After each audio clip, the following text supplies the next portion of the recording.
Ever wonder what goes bump in the night on Halloween? The stories you're about to hear aren't about trick-or-treating or haunted houses. They're real, chilling experiences that happened on Halloween night or just around it. These tales capture the dark side of the season where the costumes come off, but the nightmares are very real.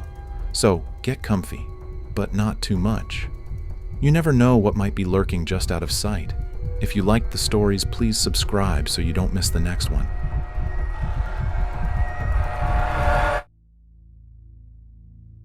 I am the manager of a small apartment complex in the downtown area of Irrelevant City. I have seen a lot of messed up stuff over the last 3 years, like one of those cat ladies you only hear about in folklore. She died, and they had to have animal control take away like 30 cats. I swear to God, I had no idea she had that many. I thought she had like maybe 2 or 3. Anyway, last year I had another tenant who was even more messed in the head. I can only tell you my half of this story, which I assure you is creepy enough as it is. So it's Halloween night, and I get a call while I'm at a bar from one of my tenants. Apparently they were alarmed at a decaying odor emanating from the unit next to theirs. I knew the guy living in it. He was really old, so my first thought is the guy had died or something, and the smell was his body. Morbid, I know. I was too drunk to drive, so I had a friend give me a ride back to my place. I asked my friend if he wanted to come with me to check on the guy, and he basically told me to piss off, and that he didn't want to see a dead body. I thought, who doesn't want to see a dead body? I guess he wasn't as drunk as I was. I told him to wait in the car for a few minutes, which he agreed to. Looking back on it, I really should have made him come with me. So I go up to the guy's door and knock a few times. Of course, I get no response, so I unlock his door and head on in. The smell hit my sinuses like a brick in the face. I've gutted moose before, so I know a bad smell when I smell it. This was, well, it was about the same smell, really. That is to say, it smelled more than enough for me to believe there was a dead body somewhere in there. Still, I had to make sure before I called the police. I didn't want to call them in on a week-old pot roast, or because the refrigerator was left open or something. So I went about exploring the apartment. I knew the layout already. Most of the units are the same, so I began to search the apartment room by room while holding my t-shirt over my face to keep myself from gagging. The living room was surprisingly neat and clean. There were a bunch of books on the coffee table lined up in a neat stack, and the telephone was on the cabinet by the wall where it should be. Then I looked at the corner and reflexively let out a shit and backed up. There was a dog staring at me. It looked like a little black terrier, the Scotty kind. It wasn't growling or anything, so I thought he was just scared, then started laughing at myself for being afraid of it. It still wasn't moving. I was a little creeped out by how much time had passed, and it still wasn't moving. I thought, no, couldn't be. But sure enough, it was stuffed. The dude had a stuffed Scottish terrier in his living room. Weird. I was still in a good mood at this point, had to chuckle to myself over getting afraid of a stuffed dog. I turned to my left and walked into the kitchen. The kitchen was a little bit messy. I could tell someone actually used this part of the apartment. There were just a couple knives in the sink, and the counter had some crumbs on it and stuff. I opened the refrigerator up, hoping to God that was where the smell was coming from.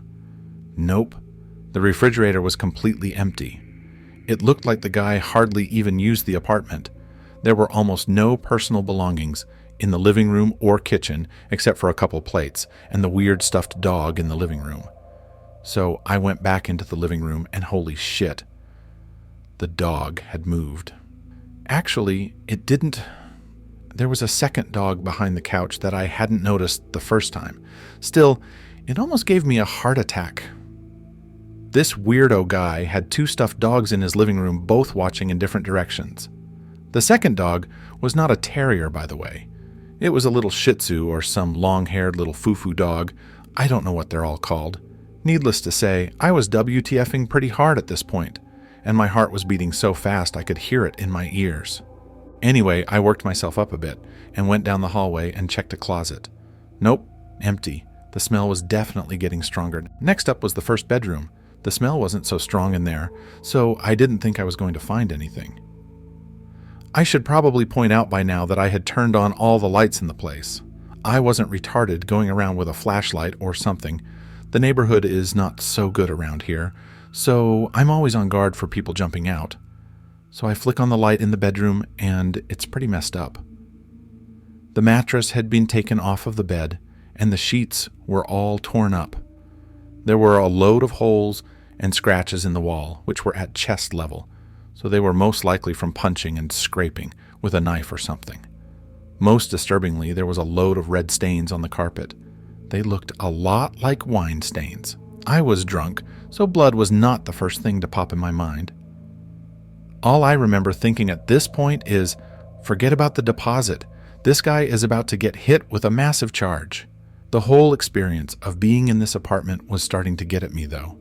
Every room I went into, I was half expecting to find a dead body, so I just wanted to find the source of that smell, then get the fuck out of there. So I went into the bathroom and there was a fur carpet.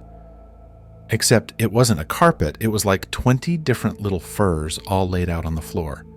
They were mostly brown and black, but there were a couple white ones. I couldn't tell if they smelled bad, but they were definitely not the main source.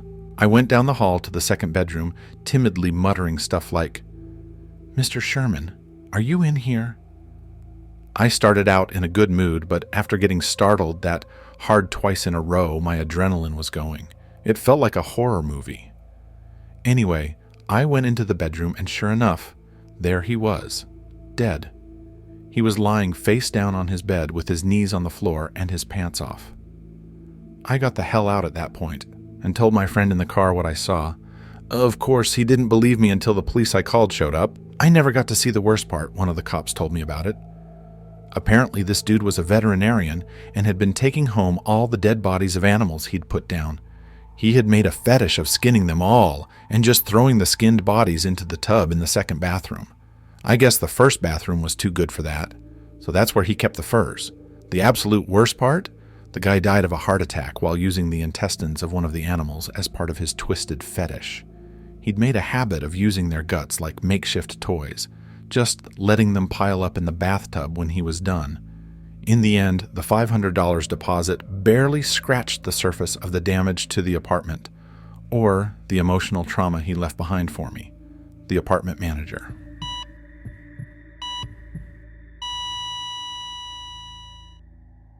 When I was younger, we frequently visited my grandparents around holidays, even though we didn't live in the same town.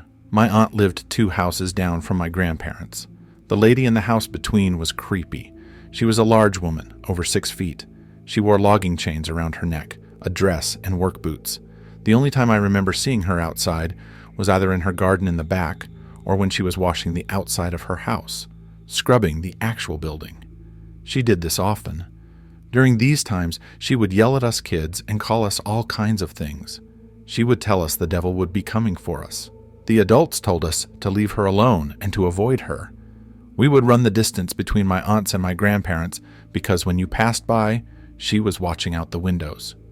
It was creepy, and we never went alone. One Halloween, one of the cousins dared us to trick or treat at her house. I remember how scared I was, but I didn't want to be a chicken. Plus, I was going with the group. One of us rang the doorbell, and there was a lot of banging noises in the house suddenly, like doors slamming. When she answered the door, she had a severed head in her hands, and we all went screaming. The adults told us it was a Halloween prop, and we knew we shouldn't be bothering her and deserved to be scared. About a month later, my parents got a phone call that the lady had tried to kill my aunt while she was bringing in groceries and had my young cousin in her arms. The lady had one of them rope saws and had come up behind my aunt with it. She put it over her head and around her neck and proceeded to saw. My aunt naturally flipped and started kicking the door. My uncle came and beat the lady down with a fire poker. The police investigation revealed that the woman had been digging tunnels under her home, which were coming up under my aunt's, my grandparents', and another neighbor's house.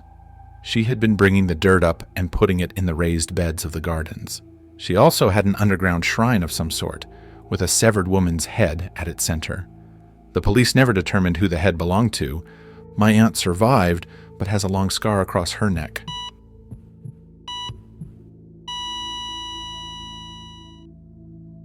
When I was really little, my parents would let me stay up late on the weekends and watch TV until I fell asleep. I really loved these times, and I would stay up later than anybody else just because I could. The night before Halloween, I was almost asleep on the couch when I heard a noise on our front porch.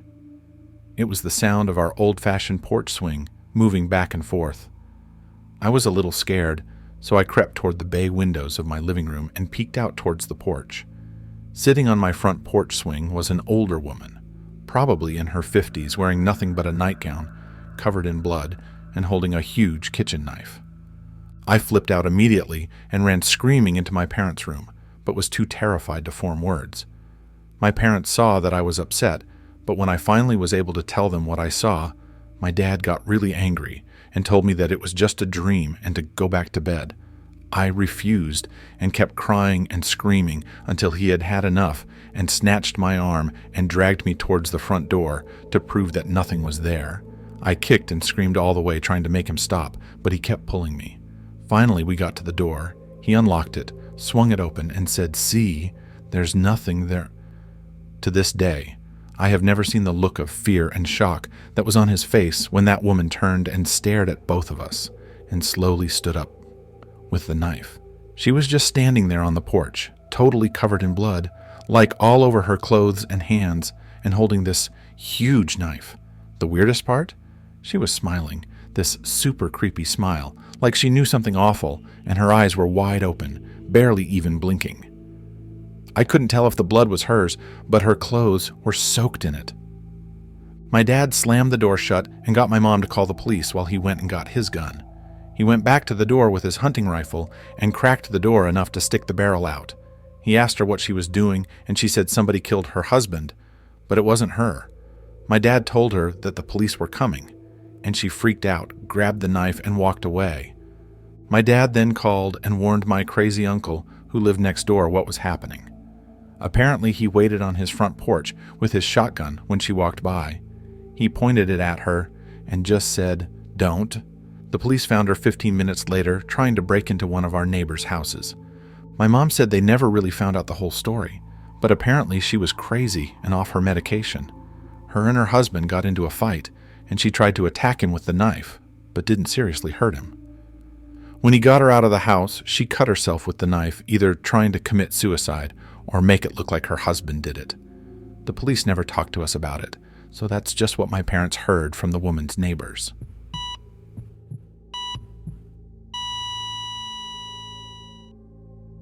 My wife and I bought our first house last August. We immediately fell in love with it as soon as we laid eyes on it. It had everything we wanted, and plus a few extras. For the first month, everything was great. Lots of painting and decorating, getting it just the way we wanted.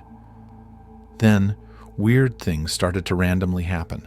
First, it was small things, like things upstairs being moved, put in completely different rooms than where they belonged. I chalked it up to my wife just forgetting to put things back where they belonged. The house also started to creak, pretty loud. This is a fairly new house, so I just figured it was probably settling, as most new houses tend to do. One day, the wife and I was preparing dinner in the kitchen. Our stairs sit right next to the kitchen, so any noises upstairs were clearly audible into the kitchen. I turned off the water at the sink, and as soon as I did, we both heard a cough. We have no kids and no one was visiting. The windows were all shut. The television was not on. This sent the coldest chill down my spine, and I could feel the blood running out of my face. I looked to my wife, and she too had gone pale and had this look of absolute fear. Someone was in our house, and they were upstairs. I quickly grabbed the sharpest knife I could find, and my wife called the police. I walked to the bottom of the steps and stood silently and heard a loud creak, just like the ones I had always heard the house make. My hands were shaking, and my wife was whispering to the 911 operator, telling them we think we may have a robber in our home. The police arrived in minutes. Thankfully, they had been patrolling nearby. The officers walked slowly up the stairs, guns drawn. One of them calls out, "This is the police. Is anyone upstairs?" No response. I'm right behind them, walking up the stairs. We look into the first bedroom and closet. Empty. No one in the half bath either. Last room is my office where I have my PC. No one in the room or the closet. I felt the tension ease away and felt like a complete tool, making this officer search the house, only to find nothing. We turned to walk out of the room, and right above us, creak. I just about shat bricks. In my office closet, there is an attic access. The officer pulls the steps down and again calls out, no response. He turns on his flashlight and peeks his head up. He finds a man in his 40s, kneeling in the attic, staring right at him. Gun drawn, he tells the man to come out and put his hands behind his head. They arrest the man. He didn't say a word the whole time, just stared at us intensely. The police found a knife on him, and when they inspected the attic, they found weird drawings on the walls and the word soon scratched into them. After questioning him at the station, we found out he was a homeless man who had gotten into the house while it was still on the market. Apparently, a realtor must have forgotten to lock the door after showing the property. The police said he was mentally unstable and barely made any sense during questioning. My wife and I were freaked out. I don't think either of us has fully gotten over it, and it still really scares me just thinking about it. What if, one night, he decided to use that knife they found on him while we were sleeping?